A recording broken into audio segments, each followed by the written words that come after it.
Karon kay human namang gyud ang atong pagsilibrar og Kapaskuhan, sayod ko nga uban sa tua may maingon nato nga kamingaw sa kasing-kasing.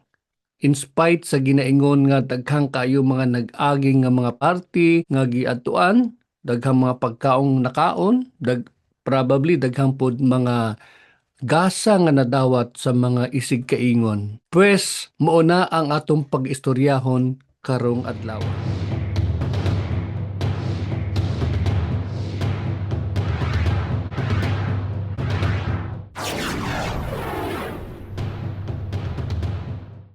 Ang mga bersikulo nga aton pagbasahon karong adlaw gikan sa Salmo 8, bersikulo 1 ug bersikulo 4. O Ginoo nga among Ginoo, pagkahalangdon sa imong ngalan sa tibuok kalibutan. Sangko sa kalangitan ang pagdayeg sa imong himaya. Bersikulo 4, makapangutana ako sa akong kaugalingon. Unsa ba ang tawo nga gihatagan mo man siya bili, ug nganong imo man siyang amuamuhon nga tawo ra man siya. Hinaot nga panalanginan sa Ginoo ang pagbasa sa iyang pulong.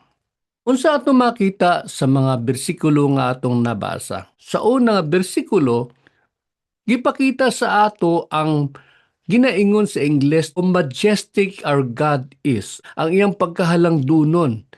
How great our God is. Kung unsa siya kadakila, kung unsa kadako ang iyang mga binuhatan. Ang Dios, ang Ginoo, nagbugna sa kalangitan o sa kadutaan. Mauna ang Ginoo nga ginasangyaw diri sa Salmo nga gibugna ni Haring David dugay na nga mga panahon ang niagi. Mauna ang iyang pagkaila sa Ginoo. Ang Ginoo nga halangdunon, ang Ginoo nga taman siya ka makagagahom. Mauna nga dire sa bersikulo 4, makita nato kumpara ang Ginoo, gipakita kung unsa ang Ginoo, sangpit ang mga tawo nga iyang gibugna. Nakita nato ang pagpangutana sa psalmist, iyang pangutana nga unsa ba ang tawo? Unsa man ang imong nakit-an sa tawo nga gitagaan nimo siya og importansya, nga gitagaan nimo siya og bili. Sangpit nga ang Ginoo, grabe ang iyang gahom. Kita nato diri nga ug nganong imo man siyang amuamuhon, nga tawo ra man siya.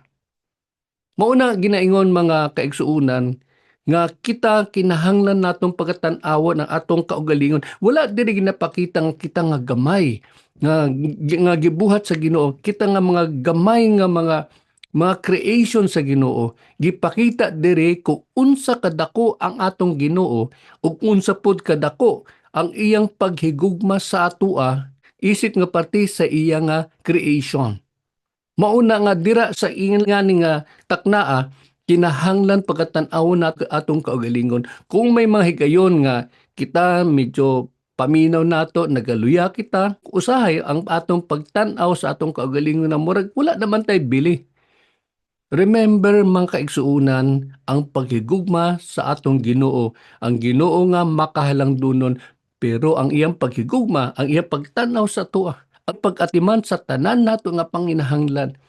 Ang importante lang diri masabtan nato nga kinahanglan kita magpasakop sa iya ha. Kinahanglan magpailawom ta sa gugma sa Ginoo. Kay sayod ta nga ang Ginoo mas nakasabot kung unsang atong tinuod o matuod nga panginahanglan. Mao na diri karon kung kita magapasakop sa iya, ang atong Ginoo, ang iyang gahom magalihok sa atong mga kinabuhi.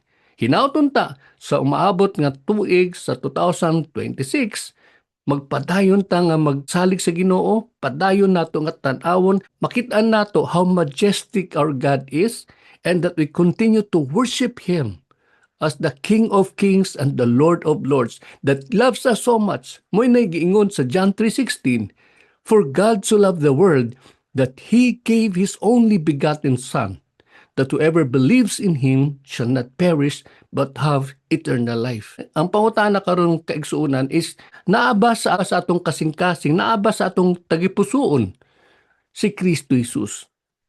Because kung wala siya sa atong tagipusoon, panahon na Nga kinahanglan pag-abrihan naton atong tagipusoon, pagadawaton naton siya, isip ato nga personal nga Ginoo og manluluwas. Kung mauni ang imong gibatyag karon nga kinahanglan nimo nga pagadawaton na siya, mo kay mo ni ang imbitasyon para sa tuang tanan.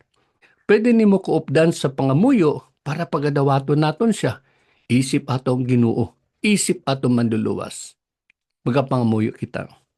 Ginoo, daghang salamat sa imo paghigugma sa ako. Daghang salamat sa pagpadayag nga ikaw ang Dios nga makagagahom sa tanan. Ako ginasurrender ang kong kinabuhi. Ginabrihan na nako ang akong kasing-kasing o ginadawat ka isip ako nga personal nga Ginoo og manluluwas. Sukad karon, ikaw na ang maghahari sa akong kinabuhi. Daghang salamat kini akong pag-ampo sa ngalan ni Hesus. Amen. Padayon kita mga muyo, Ginoo, daghang salamat. Imong gipakita sa amo ang imong himaya, ikaw ang among Dios nga makagagaw sa tanan.